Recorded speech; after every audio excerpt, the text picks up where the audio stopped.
It is time to check our forecast. And Dan Henry is in the Weather Center this morning. Good morning. Well, hey, good morning. How are you?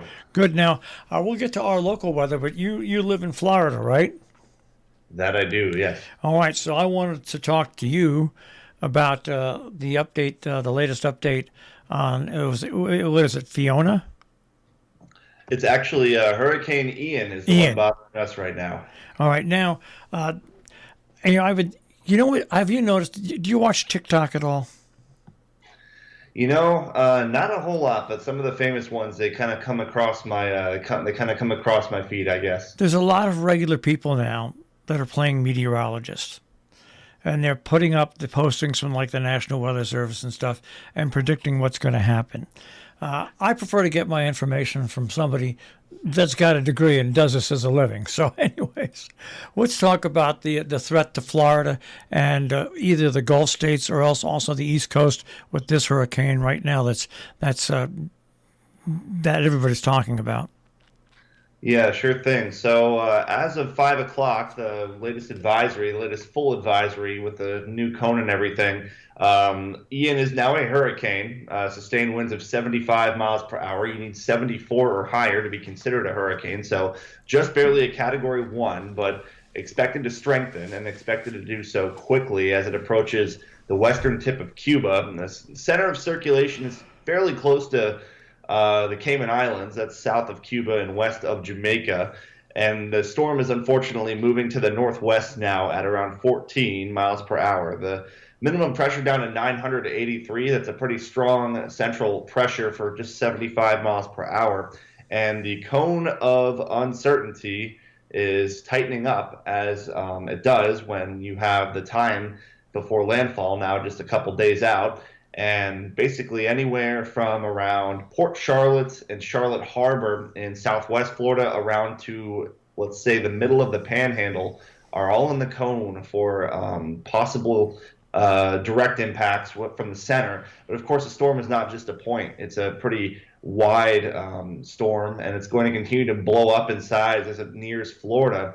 Partially because of the warm water that lies ahead of it, and that's why it's expected to become a Category 3 or Category 4. But also, there's a cold front that's going to be, kind of adding extra uncertainty to the forecast. How Ian interacts with this cold front is going to say a lot about how strong it is and where exactly it gets placed. Because a difference of just 50 miles either way, Marshall, is going to make a huge difference for the shallow waters off of the Tampa Bay coastline. So, the difference of 50 or 75 miles, which is a blip, in the forecast models, that's all the difference in the world between, just rain with a name, so to speak, and a little bit of a little higher tide. And at the worst end right now, over a foot of rain and 8 feet of storm surge possible for some folks on Florida's west coast. No, I know. I've got friends that live on the Panhandle, the Redneck Riviera. So it looks like right now they'll get a pretty good hit from it right now. It's funny. I lived in Myrtle Beach briefly, and they called that place the Redneck Riviera as well. So I guess there's a couple of them. Lucky them.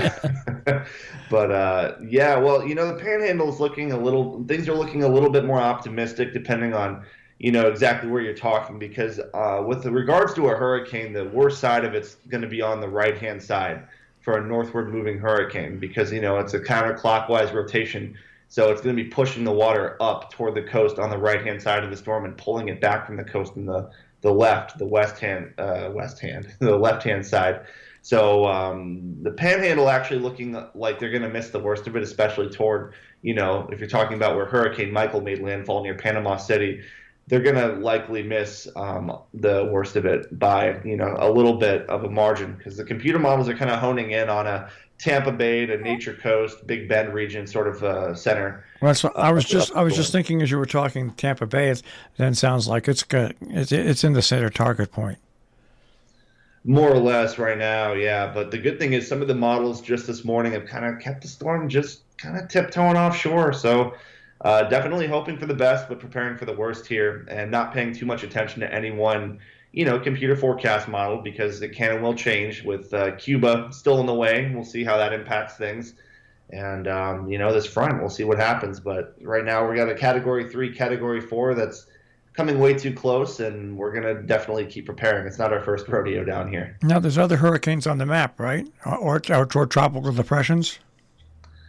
Only hurricane right now is Ian, and actually only named storm right now is Ian. Fiona made landfall over the weekend and late last week up in Canada, Nova Scotia, and Newfoundland. And then we also had Gaston and Hermine out in the call them fish storms when they're, excuse me, out there in the central and eastern Atlantic. So those are actually all dissipated now, and we do have one area that we're watching long term has a 50% chance of development in the central Atlantic. Some computer models are developing this. I won't really get too worked up about it until we see more consistency there. 50-50 chance of development with that in the central Atlantic. But definitely, at least in Florida, all eyes are on Ian right now.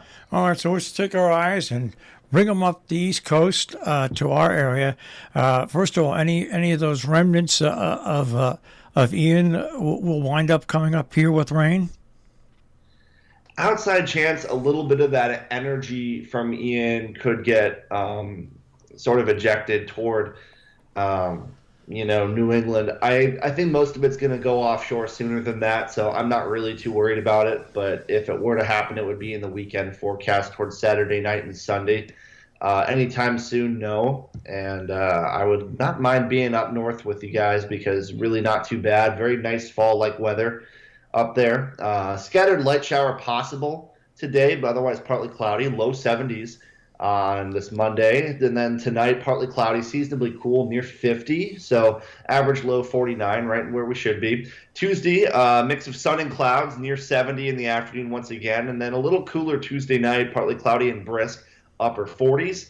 For the extended forecast Wednesday, mostly sunny, brief afternoon sprinkle possible, mid 60s for a high, so some sweater weather. And same goes for Thursday, mostly sunny and feeling like fall, 60 to 65 in the afternoon. All right, so we covered all the bases. So did you watch that football game with Tampa Bay yesterday? I was pretty fortunate. I was actually at that game. Oh, you were? What a game! It came right down to the end where Brady was trying to get that 2-point conversion. What's funny is we left before that because, my girlfriend's a Packers fan, and we thought we had it in the bag. And it's Tom Brady. You can never count him out, even when he's got his top 3 wide receivers out injured, and then he just drives down the field after couldn't move the ball all game, and then with 2 minutes left in the clock, moves it all the way down the field and almost wins it. And we were outside, and we were frantically running up to the TV in the concourse area trying to watch, but. At least the Packers did hold on. A little bit more of a Packer. We're a little bit more Packers fans than Bucs fans, I have to say. All right. Well, you had a good day for it anyway, and congratulations to your household because Brady played well if you like Tampa Bay, and the Packers, they got the win if you like the Packers. Absolutely. A happy wife makes a happy life. Isn't that true? All right. Well, hey, it's great speaking to you. You have one more Monday left? Oh, I think you're stuck with me for a couple more. Okay, a couple more. All right. Well, it's always great to speak with you, and good luck with the Hurricanes, and we'll speak to you next Monday. Thanks a lot for having me. Appreciate it, Michael. Take care. That is a check on our tri-state forecast this morning here on the Breakfast Club on Robin Hood Radio, and a bird's eye look at the hurricane because Dan, of course, lives in Florida and gave us a bird's eye listen to about the hurricane.